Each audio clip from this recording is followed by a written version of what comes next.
Okay. All right. Thank you, everyone, for joining us for today's Network Mind Out webinar.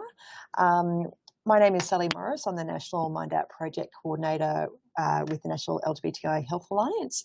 And today I have the honour of introducing Madeline Wishart, who's here to talk about non-suicidal self-injury within LGB communities. And that's quite an important note just on the title. We actually, in our promotion, we did actually promote about non-suicidal self-injury within LGBTI communities. But as Madeline and I were talking over the last couple of weeks or so, we decided that it might be best to shift that because the primary focus of Madeline's research was on lesbian, gay and bisexual people and had very little research around trans people and intersex. So even though some of the content might be relevant to trans and intersex people and communities, the primary focus here is on sexuality. So really today's webinar is really talking about, non-suicidal self-injury, quite self-explanatory with the title, and really want to look about how does this work, what is non-suicidal self-injury, and how does that look like within our LGB spaces? And I saw Madeline speak at a conference recently and was really enthralled by her presentation, and personally I learned a lot, so I was really excited to invite Madeline to be here today. But before I hand over to Madeline, I just want to acknowledge that the traditional owners on the land in which we're meeting here today, when we do these webinars, we meet across all of Australia. So it's a really broad representation of the people and countries in which we're sitting on today. So thank you for everyone for joining us. So I'm going to hand over to Madeline, who will take you through her presentation. Today we're going to be taking questions which you can type in your text box on your lower left-hand side of your screen, and Madeline will probably respond to those questions at the end of her presentation. But if you do have a thought or a question or comment throughout the presentation, please just type the message there and we'll get back to it at the end. So thank you, Madeline. I'm going to hand over to you. Okay, thanks, Sally. Thank you very much for inviting me here today to present my research. I'm obviously very excited to talk about my research, and Sally and I were just talking about how such an important part of research is actually sharing that information. It's no use getting all these fabulous results and all of that and not disseminating information. So thanks for having me here and letting me share my research with you. I hope you find the information interesting and informative. I'd also like to recognise and acknowledge the Boonwurrung and the Woiwurrung as the traditional owners of the land upon which I am located today at Victoria University in Footscray, and pay my respect to their ancestors and elders. I'd also like to acknowledge the contributions of my supervisors, Professor Adrian Fisher and Dr. Karen Hallam as well, who've made huge contributions, of course, to this research as well. Now, this is my first webinar ever, so please forgive me if it takes me a little while to get used to this forum and talking into the little camera in front of me. Now, I will refer to a number of references throughout the presentation today, and I've given a list of those to Sally in a PDF version, and I believe they'll also be put on the Mind Out website as well for you under the information for this particular webinar. Now, to give you a bit of context, I thought I'd talk a bit about non-suicidal self-injury in general first, before talking specifically about non-suicidal self-injury within the LGB communities. Okay. I'll start by introducing this little guy here. This is Bav. I developed him as a little bit of a marketing tool and a logo, as our research was primarily conducted online, and we needed to recruit participants online through social media networks. So we developed him, and this is our base research page as well, which you can go to for further information about our research as well. Now, today's webinar is just one small aspect of my much larger PhD project, which looked at the psychosocial determinants of the acts and functions of non-suicidal self-injury. We also conducted another step study too, looking at practitioners' experiences and understanding of non-suicidal self-injury. But today I'm focusing specifically on non-suicidal self-injury in the LGB community. Now, as Sally said, from the outset, I'd like to specify that in our research, we did not explore the full spectrum of sexual orientation and gender in the LGBTI communities, and I think that's really important to state up front. We focused, as Sally said, on individuals identifying as bisexual, lesbian, gay, and also asexual as well in our current study. Now, whilst participants in our study were able to nominate the gender that they most strongly identified with, we only explored gender as a binary construct. So in retrospect, we really weren't as sensitive in our exploration of gender as we would have liked. We'd also hoped to obtain a much more representative sample across gender. However, the gender distribution in our sample was significantly skewed. We had 1,110 females in our study and only 182 males. Therefore, today, when I'm talking about our research findings, they'll predominantly be pertaining to women who identified as bisexual and lesbian. I will refer to other research, though, that may be applicable to the broader LGBTI community as well. So hopefully the webinar today will be applicable to you in your practice in engaging, supporting and working with LGBTI communities. Now, I also want to state really importantly from the outset that when we are talking about the poorer mental health outcomes or the greater level of risk experienced in the LGBTI communities, I think it's really important to highlight from the beginning that this is not due to sexuality, sex, or gender identity in and of itself, but rather due to the exposure and the fear, discrimination, isolation, harassment, and exclusion, which are often referred to as minority stress. And that's really important to always keep in mind here. So I'd like to start by defining non-suicidal self-injury. Now, non-suicidal self-injury comes under the much broader umbrella, as you can see here, of self-harm, which is a broader term that's used to describe a large range of behaviours in which people deliberately inflict harm upon themselves. And we engage in these types of behaviours every day: smoking, drinking, dieting, excessive exercising, excessive food and alcohol and substance consumption, piercing, tattooing, cosmetic surgery, etc. Except all of those behaviours are socially acceptable. Now, the broader term of self-harm also encompasses behaviours that might be suicidal, such as overdosing. So self-injury, non-suicidal self-injury, is an intentional, self-inflicted and non-socially sanctioned behaviour undertaken without suicidal intent and resulting in low lethality tissue damage. Now, please excuse, you'll see the self-harm across the screen there. We had a bit of an issue, technical issue with the effects I had on the slides. The effects didn't work, so I apologise. It might throw me a little bit and some of the slides might be a bit off.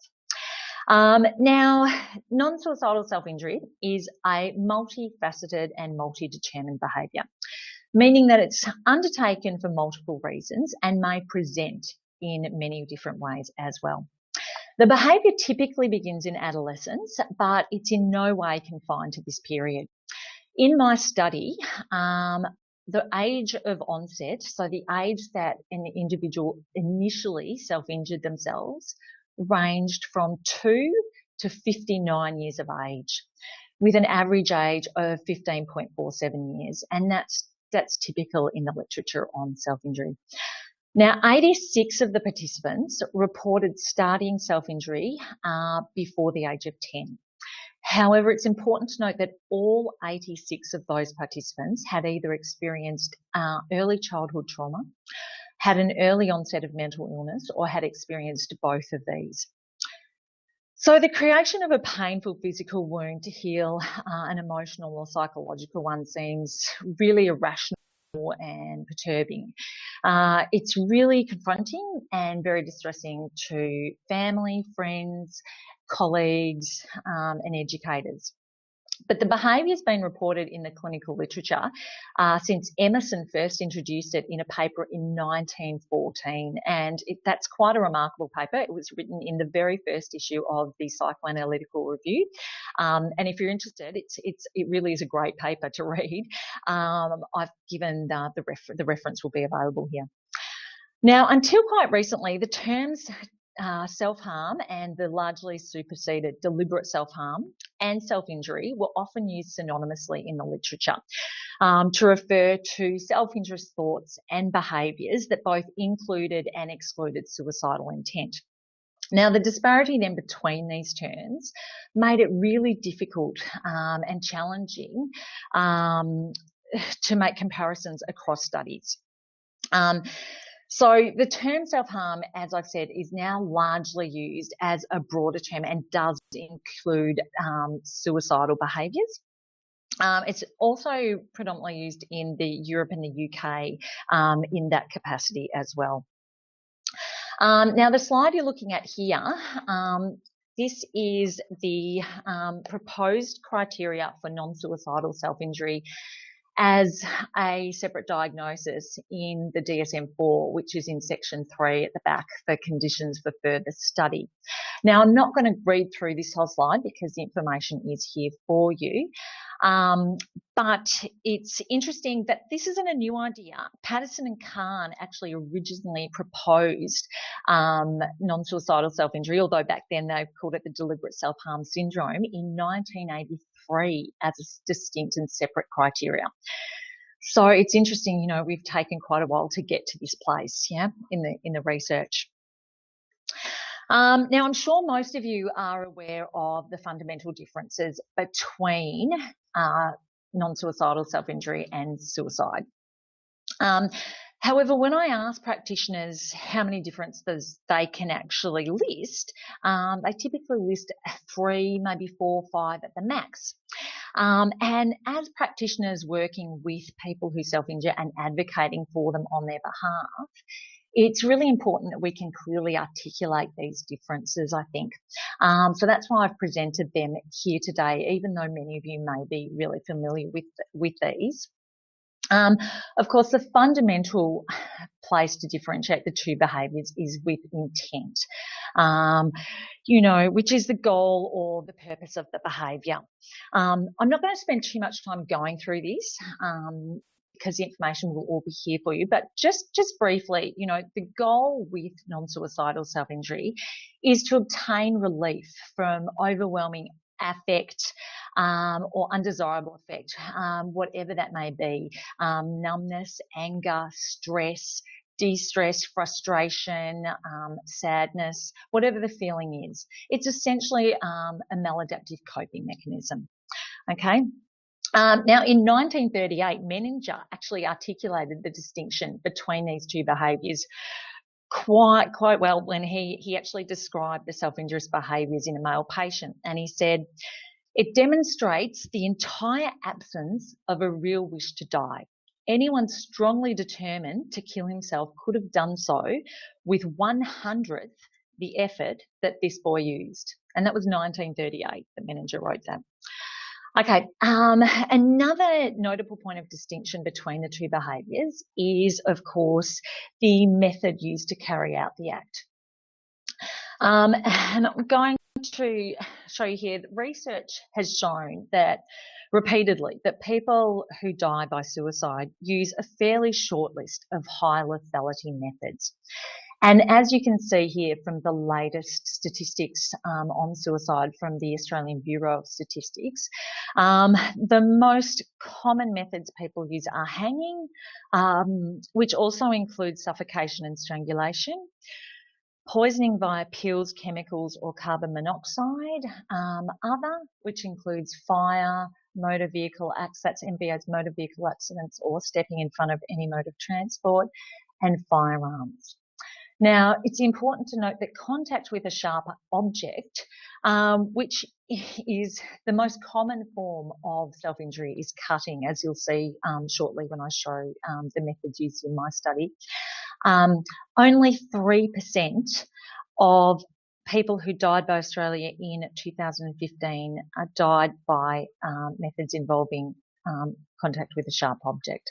So that's to say that 97% of individuals who die by suicide in Australia use methods other than cutting.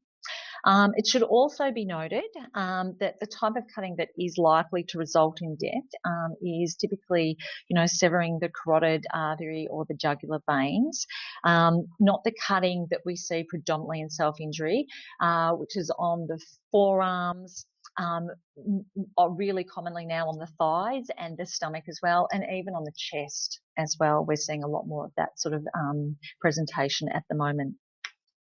So going back to the table here, the behaviours also differ substantially in the number of methods used over time. Individuals who self-injure typically use more than one method over time, and particularly if they are self-injuring over lengthier periods of time. Participants in my study, 63.4% of the participants of self-injurers use more than one method to harm themselves, with an average of 3.92 methods to injure themselves. Okay, whereas in suicide, it's typically, people typically use one method, even if they do make multiple attempts. The level of physical damage is, of course, different between the two behaviours. Self-injury, of course, is adopts a very frequent chronic high rate pattern as well, and it can actually escalate and develop into this pattern very, very quickly. The degree of psychological pain between the two behaviours is also very different. And, of course, the constriction of cognition. Unlike suicide, where the thinking is really dichotomous, all or nothing type of thinking, there isn't that type of constriction of cognition in non-suicidal self-injury typically. People who self-injure, they perceive they have options and they perceive they have choices, and one of these is self-injury, and that can be really comforting to people who self-injure. We might not think of it as the best option and the best choice, but it is definitely an option that they have and that they use. The psychological aftermath is in direct contrast between these two behaviours too. You ask someone why they self-injure and they will say to you because it makes them feel good. Yeah. The relief is immediate, and there's been some research looking at the addictive nature of self-injury and implicating the endogenous opioid system because of this addictive quality as well, much like a model of substance abuse. Okay, so we'll move on from that now. I will go back because I do want to actually note, this is important, sorry, I'm just looking at my notes. Despite the fact that we need to differentiate these two behaviours, it is really important to specify that research indicates that non-suicidal self-injury is a really strong predictor of later suicide attempts. Okay, because non-suicidal self-injury prefers a virtually inimitable risk for suicide in that it provides the stimuli for both the desire and the capability as well for suicide. In fact, Klonsky in 2013 found that non-suicidal self-injury was a greater predictor of attempted suicide than any other psychological risk factor, such as depression, anxiety, impulsivity, or borderline personality disorder. The largest community-based study that's been conducted in Australia, which I'm going to refer to in just a moment, ANESI, conducted by Graham Martin and his colleagues at the University of Queensland, they found that approximately 26% of individuals who self-injured in the 4 weeks prior to their study reported a lifetime suicide attempt when compared to the 4.3% of individuals who had never self-injured. Now, it's also important to note that individuals are also at a greater risk of suicide when they're forced to suddenly stop self-injuring before they've been equipped with other more adaptive coping mechanisms. And that's why it's important not to focus initial conversations with individuals who are self-injuring around stopping their behaviour before we equip them with other more adaptive coping mechanisms. Okay. So how many people self-injure? Now, these are the results here, as I just mentioned, from the Australian National Epidemiological Study of Self-Injury, or ANESI, as you can see here for short. This was an amazing study. They randomly surveyed 12,006 Australians via telephone, and they found that in the past 12 months, 2.6% of that sample over the age of 10 had self-injured. So that equates to an estimated 520,000 Australians aged over 10 years and over per year, or a lifetime prevalence rate of 8.1%. Okay, now these numbers are comparable to the rates of panic disorder, obsessive compulsive disorder, generalised anxiety disorder, and agoraphobia in Australia. As you can see here, self-injury was most prevalent in females in the 18 to 24-year-old age group. Now, whilst self-injury obviously results in significant personal consequences, such as, emotional and psychological distress, interference with interpersonal relationships, work, as well, school, study, and permanent physical scarring, the cost can be also systemic. And Martin and his colleagues found that approximately $5 to $10 million is spent in Australia on self-harm admissions in hospitals in Australia. Okay, so that brings us to our study on self-injury. Now, we wanted to explore the impact of sexual orientation on non-suicidal self-injury for the following reasons. Firstly, because the literature suggested that individuals who are part of a sexual minority are at an increased risk of non-suicidal self-injury and self-harm than their heterosexual counterparts. The methodology has been considerably limited to date, though. Studies had often categorised sexual orientation as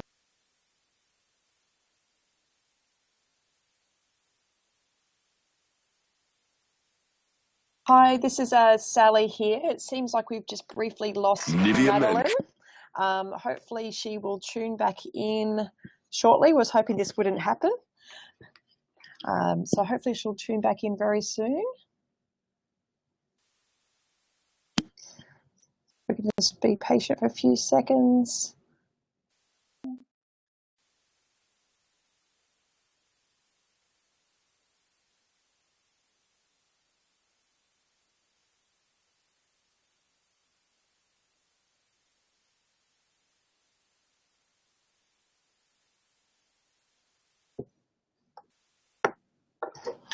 Great question, Jeremy. I guess while we're waiting for Madeline to come back on, if people want to, Jeremy's curious about what other roles people have in the work that they do.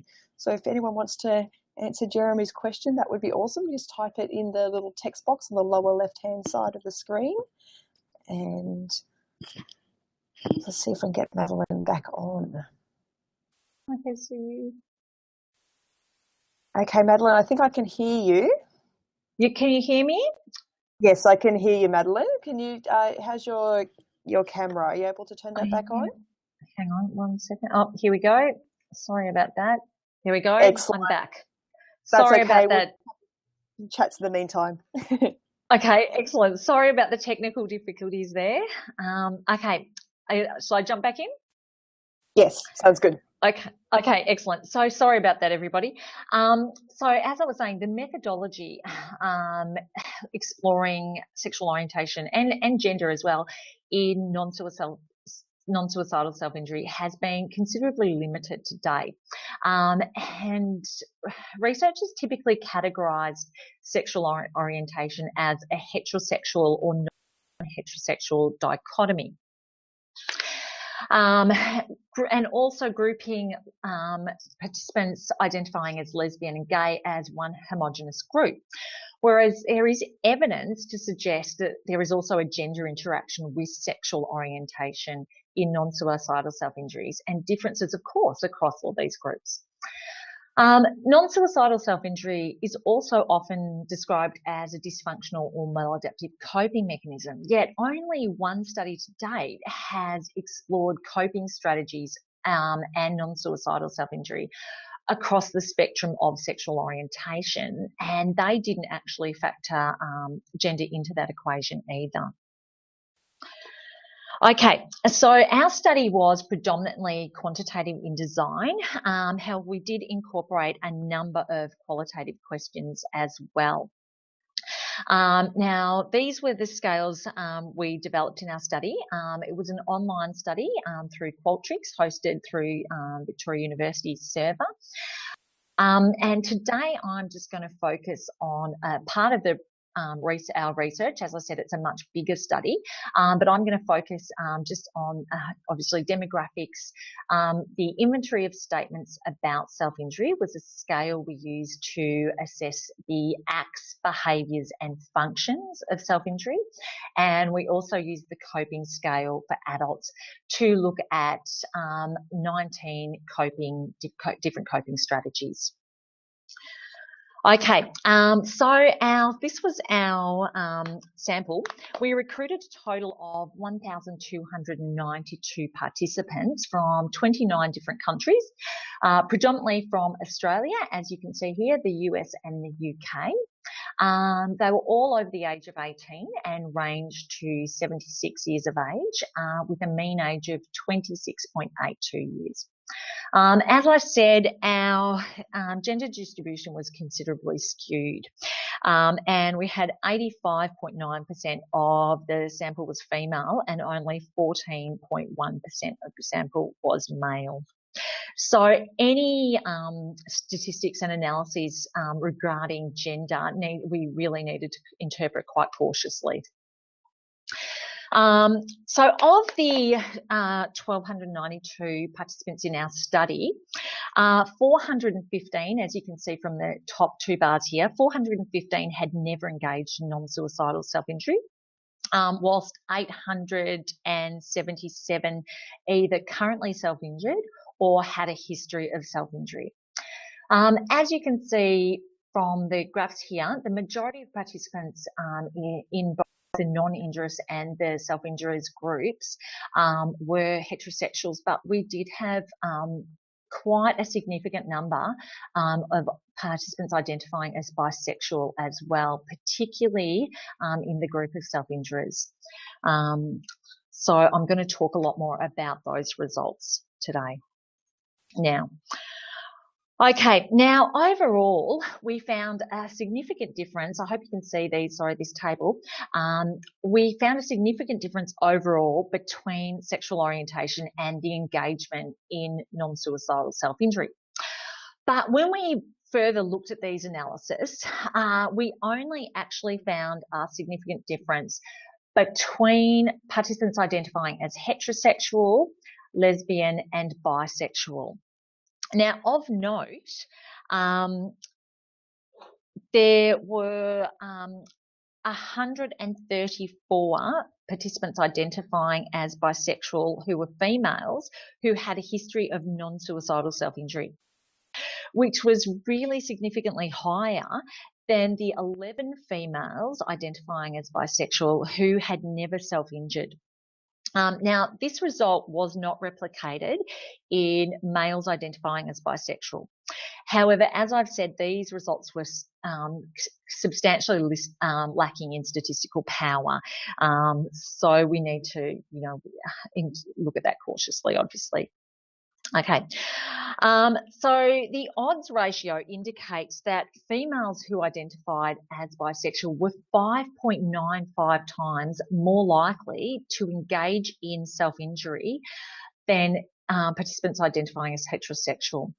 And participants identifying as lesbian were 4.8 times more likely to self-injure as well in the current study. Now, these results are consistent with those found in the Anesi study I referred to earlier. They reported even higher odds ratios, however. Females in their study identifying as bisexual were almost 21 times more likely to engage in non-suicidal self-injury. Whereas they did not find a higher risk of non-suicidal self-injury in females identifying as lesbian in their study. So that's interesting. Okay, now research, as I said, indicates that non-suicidal self-injury is multi-determined in its etiology, but it's also multifaceted in how it presents.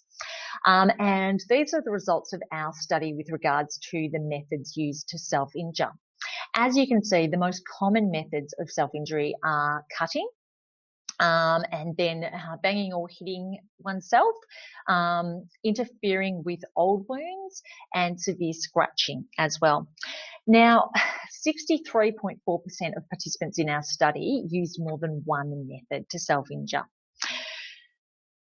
Participants identifying as heterosexual used an average of 5.35 methods, whereas participants identifying as bisexual used 0.06 methods to self-injure. Now, statistically, these were the only groups across sexual orientation to have any statistical significance in the difference of the number of methods they used. Okay, now the results of a one-way manoeuvre between groups manoeuvre we run also revealed that there was a significant difference between sexual orientation and the functions or the reasons that people self-injure. Now, individuals self-injure for a number of different reasons or functions, and these reasons can change between person to person, but they can also change every time an individual self-injures. And that's why it is always really important not to assume that just because someone has self-injured, for example, for the reasons for affect regulation yesterday, that's the reason that they're self-injuring today. Okay, we need to check with them each and every time someone self-injures because these functions do change. And the participants overall, of the 877 participants who self-injured, nominated an average of 6.5 different functions for their self-injury. Okay. Now, the functions of self-injury can be intrapersonal, as you can see here by the kind of pinky reddy colour here. And these intrapersonal functions are automatically or self-reinforcing. They involve the use of self-injury to create a change in the emotional or psychophysiological state, our emotions or thought processes. And as you can see from the results of our study, which is also consistent with the research on self-injury, these are the most common reasons that people self-injure.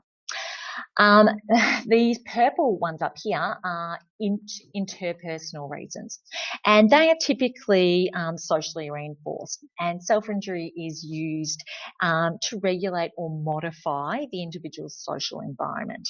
Okay. Now, there's still considerable stigma associated with self-injury, and it's typically because of the myth and the perception, the misnomer, that it's an attention-seeking behaviour. But as you can see here, the mean scores on these interpersonal functions are really not highly endorsed, okay? And the most common reasons are these intrapersonal functions of self-injury. Okay. Now, post-hoc comparisons in our study indicated that participants identifying as bisexual nominated nearly 7.5 different functions for their self-injury, whilst participants identifying as heterosexual nominated 6.3 functions, and with participants identifying as lesbian nominated the least number of functions for their self-injurious behaviour.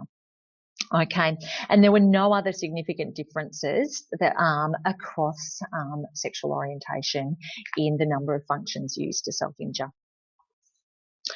Okay, so this bar graph indicated how frequently people in our study self-injured.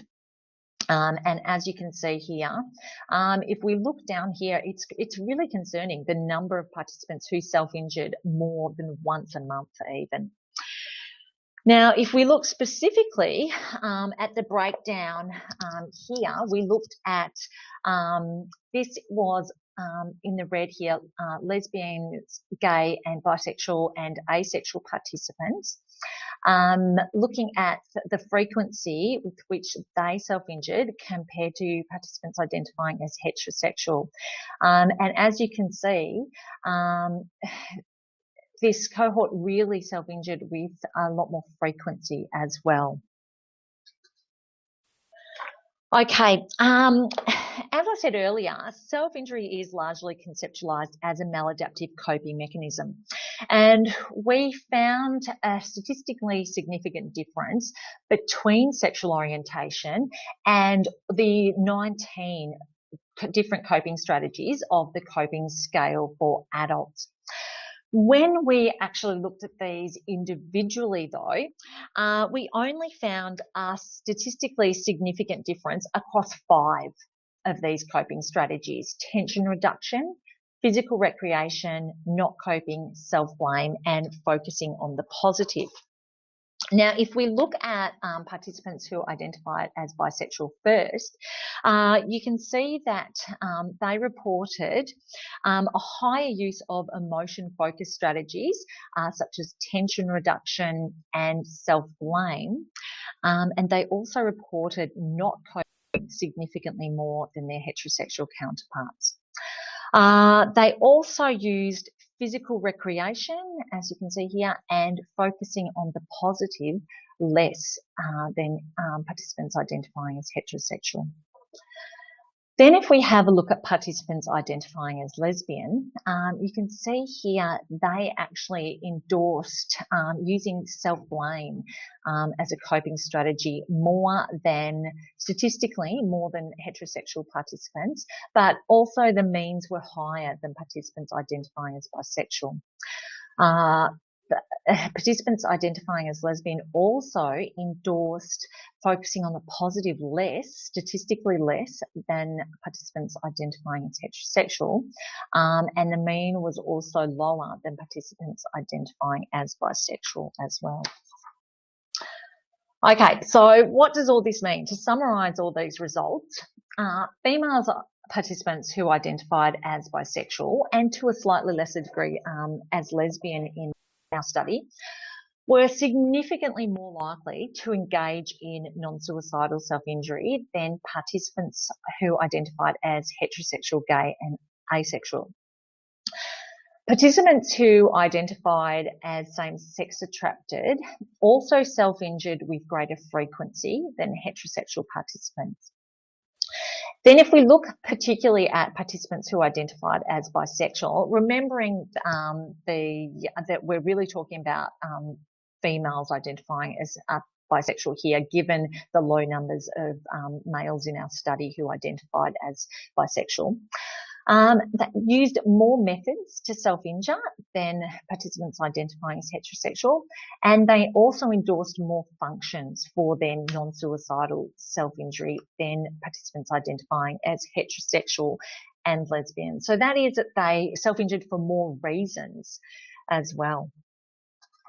They also endorsed their usage of tension regulation and self-blame strategies significantly more highly than participants identifying as heterosexual.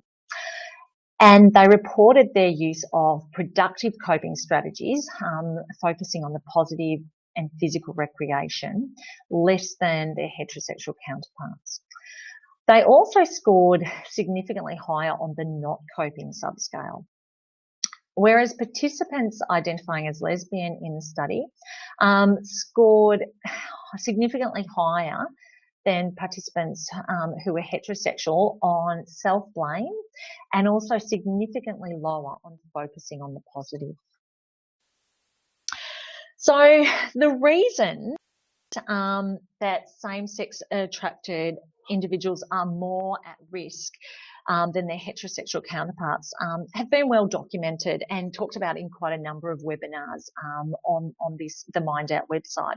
And they primarily relate, as I said at the start of the presentation, to being a part of a minority group and the particular stresses that are associated with that.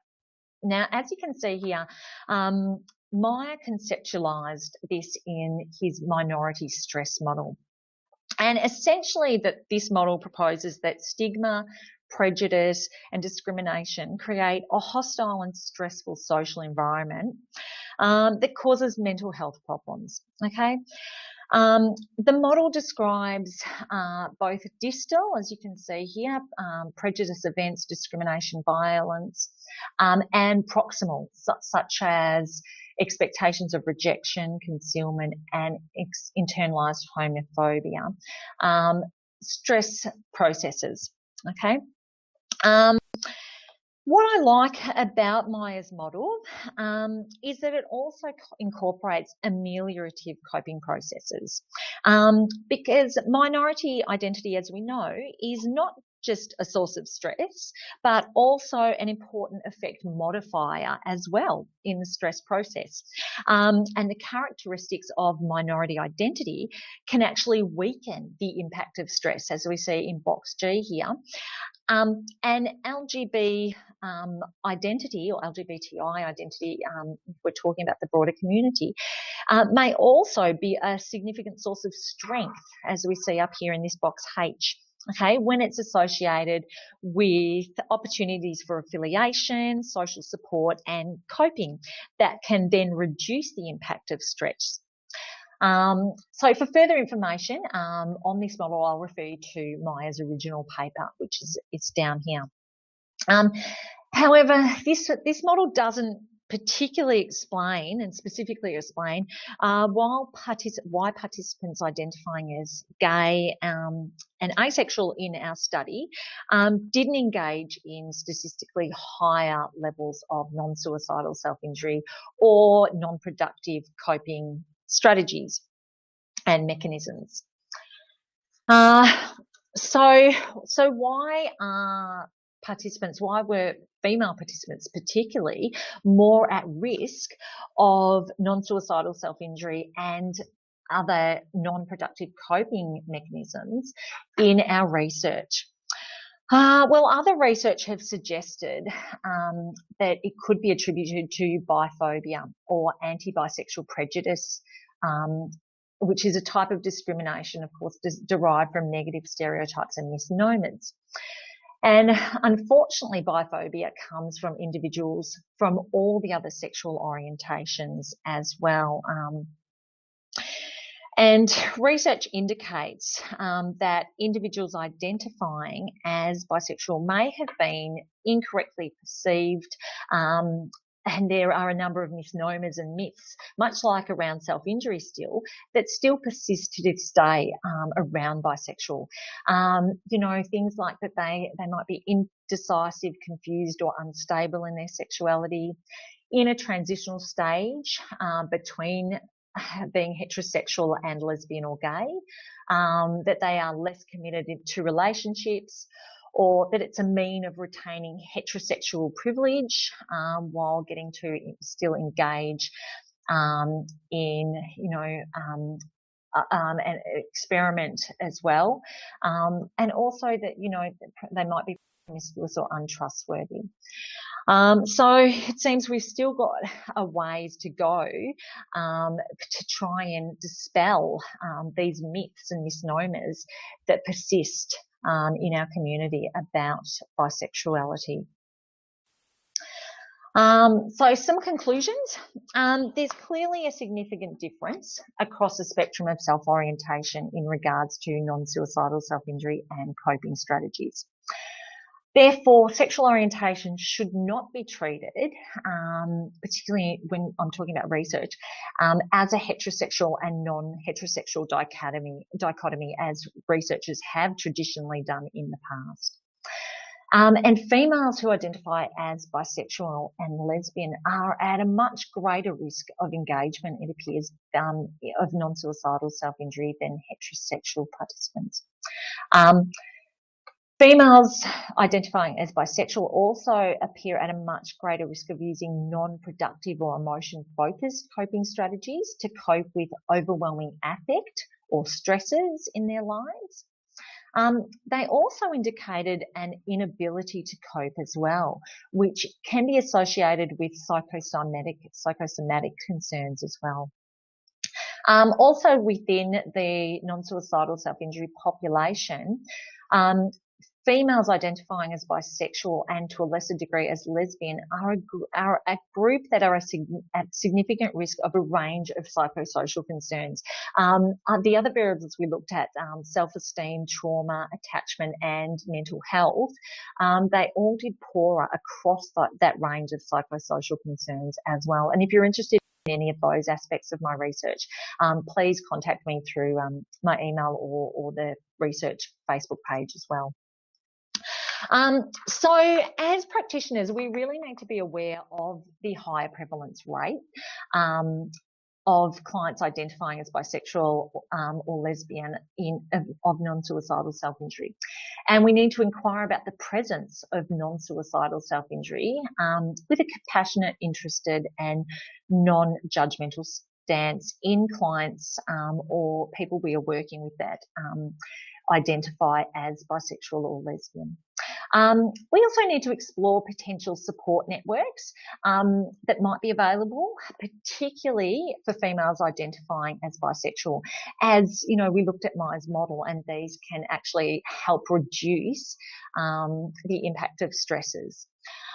We need to explore and assist in developing other more adaptive coping strategies to help replace non-suicidal self-injury. Now, in this group too, we need to be really careful because non-suicidal self-injury is likely to escalate quickly, as we found in the research, using multiple methods to self-injure, self-injuring with greater frequency, and self-injuring for a greater number of reasons as well.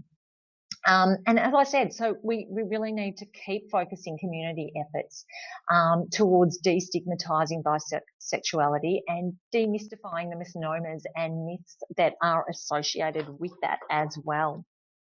There's a great quote from JFK that I like to use when I'm talking about myths about self-injury, and I think it's really applicable here as well.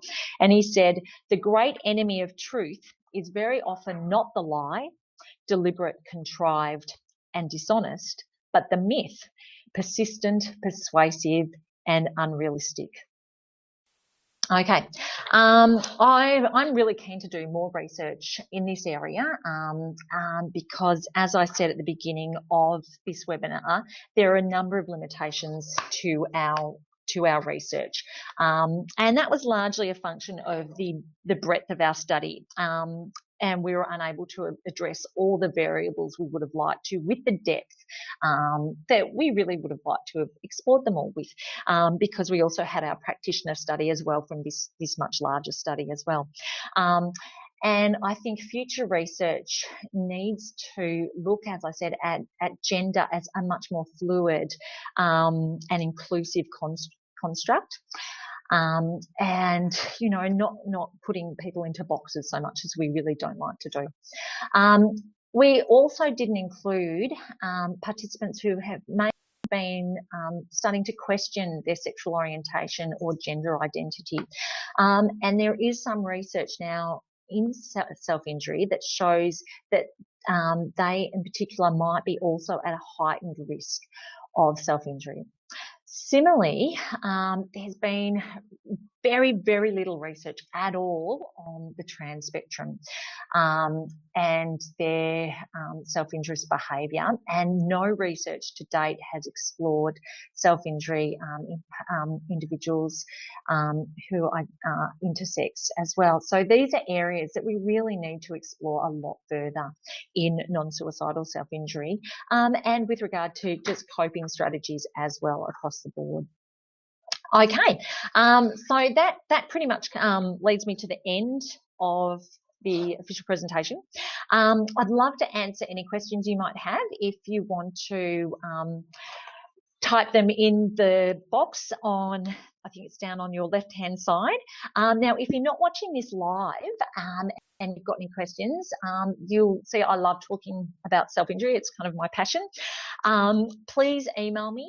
My email is here on the slides, or you could also contact us through the research page, Facebook page there as well, The Body is a Voice. Okay. Awesome. Madeline, there's actually Thanks, a question Sally. there from James. Oh, great. Interested in any evidence of increased rates of trauma and attachment when compared to heterosexual groups, in particular disrupted or insecure attachment. Yes, thanks, James. That's an excellent question. And yes, we actually found both. We actually found participants who identified as bisexual. It was interesting. They actually had higher trauma rates across the board.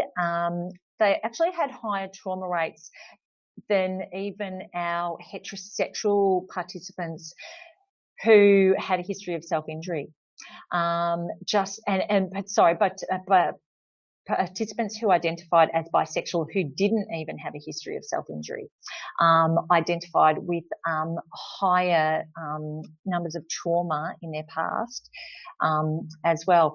But yes, participants who self-injured and identified as bisexual had higher rates of trauma in our study, and they also did have more insecure attachments to both mothers and fathers. We actually looked at attachment. We looked at parent. We broke parent up into mother, father, and then we looked at peer attachment. But interestingly, peer attachment was actually really, really high across the groups.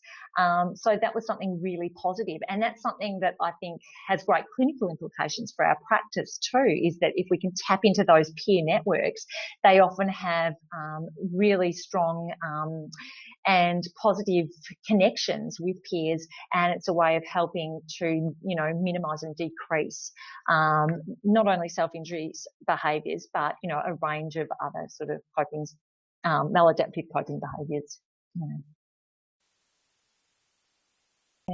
Any more questions? Yeah, there's one there, sir, from Lisa. Did you make any differentiation between NSSI and BDSM context or kink lifestyles in your activity in your study? Okay. We didn't, Lisa, that's a great question. And we didn't look at we didn't get to explore that. As I've said, I'm really keen to conduct more research into self-injury and looking at that, the broader context. And that would definitely be something I would be really interested in exploring, absolutely, because there isn't a lot of research, out there looking at that so much either. So, yeah, great question. And I see, Sally, I think you've just put the references up there for everyone to download too. Yeah, so just in the chat box, there's a link to the list of references that Madeline has put together for this research. So if people are interested in looking more broadly, please just click on that link to download it, and I'll also put up on the website as well. Yeah. And I want to say too, like if any of you are interested in particular aspects of self-injury that I haven't talked about here today, in regards to the LGBTI community or even, just self-injury in general, please do, email me any questions after this, as well if you haven't got a question right now. That's okay too. Great, wonderful. Just checking to see if there's any other questions before we wrap up. But I think, Madeline, it was a really comprehensive presentation, actually, which I've personally have found really, really useful to broaden up a whole part of the world I hadn't come across before. And actually, we have just lost Madeline, which might be just good timing as we're coming towards the end of the presentation. She might quickly come back on board just to say goodbye, or if there's any last minute questions. So please just stay tuned to Network Mind Out. Here you are. Sorry, technical difficulties again. Sorry about that. That's okay. We're just about to wrap up anyway, so Yep. that's quite okay. I was just saying I really just enjoyed your presentation again today to talk about an issue that certainly we've not covered within Network Mind Out before. So I really appreciate you taking the time to do this for us. So thank you very much. Oh, thanks, Sally.